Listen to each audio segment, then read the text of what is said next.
Hey everyone, welcome back to another Mattel Jurassic World review. Today we're taking a look at another epic evolution danger pack, the Poposaurus.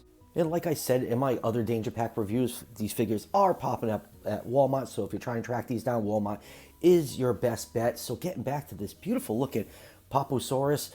This is probably the best looking figure in this danger pack wave, and it's actually not a dinosaur, and we'll go over that a little bit later on in the review. But yeah, really gorgeous looking figure. Quite happy how it looks. So let's just go with the packaging really quick. We got the Epic Evolution logo, Jurassic World logo. It is from a river biome.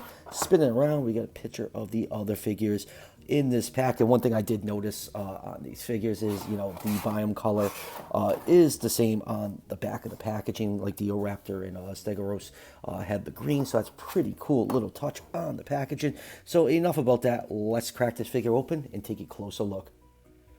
And here is the Poposaurus out of the packaging. I have to say, I think it's the best figure in this wave of danger packs.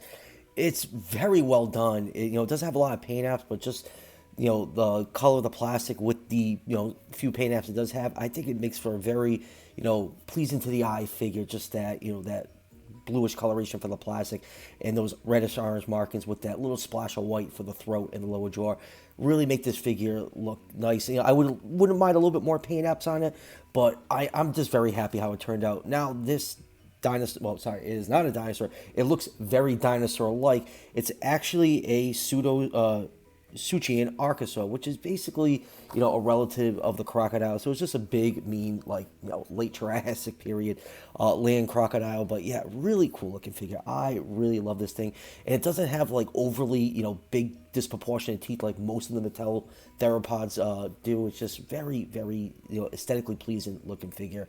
Like I said, definitely one of the best in this new round of danger packs. And now for some measurements. You measure this figure along the curve of the tail.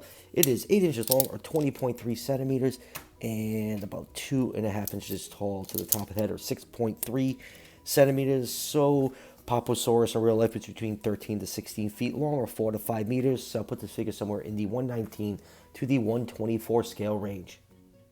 Now let's zoom in and take a look at some of the finer details on this figure. I absolutely love this thing. The more I look at it, the more I'm enjoying it. It's just jam-packed full of details, and I absolutely love the paint apps on it. Let's take a look at the head. The eye is painted yellow with a slit pupil, and it looks like that is black paint. I criticize the other figures in the line for not having the pupil actually painted, but I believe it is painted on this one.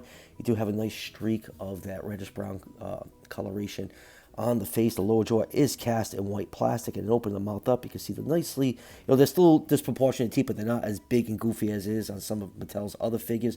They're done in a nice off-white color.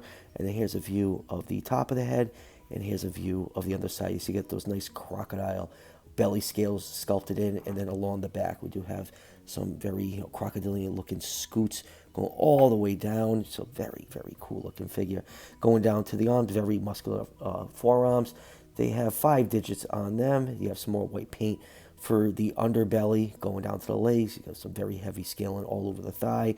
Feet are nicely done, very crocodile looking feet on this figure, as it should. And then going down to the tail, you have this real nice keeled scale effect with a little fin coming up with some more of those reddish brown markings. So yeah, really neat looking figure. I just absolutely love this thing. It's like cool, they're doing a Poposaurus, and then when I get it in the hands, it's just an absolutely brilliant looking figure.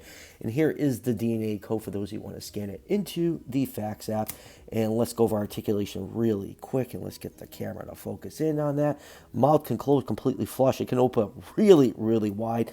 You have a nice hinge joint for the head, so it can go down and it can go up that far. The forelimbs can swing forwards and backwards. And let's get the camera to refocus in again. Hind legs backwards and forwards, and completely useless tail rotation. So yeah, this little figure is just an absolute delight.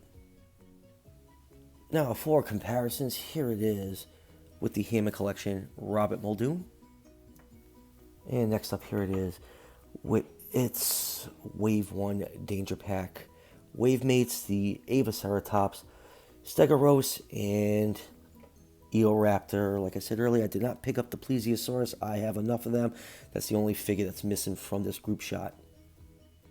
And here's another Triassic dinosaur. Here it is with the Herrerasaurus. And what else we have over here? Let's do another type of crocodilomorph. Here it is with Caprosuchus, which is a great figure. Absolutely love the action feature on this toothy little beast. And what else we got over here? Here it is with the Tojangasaurus, which I think is right now is probably the best figure besides the Poposaurus in Epic Evolution right now. So final thoughts on the Poposaurus. I am really surprised how much I'm liking this figure. Like I said, the more I messed around with this thing, the more I just fell in love with it. It's a great looking little figure. The color scheme is really well done. It's nice and coherent and cohesive. Just the sculpt all around is fantastic. And, you know, it's another obscure species for the Jurassic World collection. So, yeah, this thing is getting high marks in my book.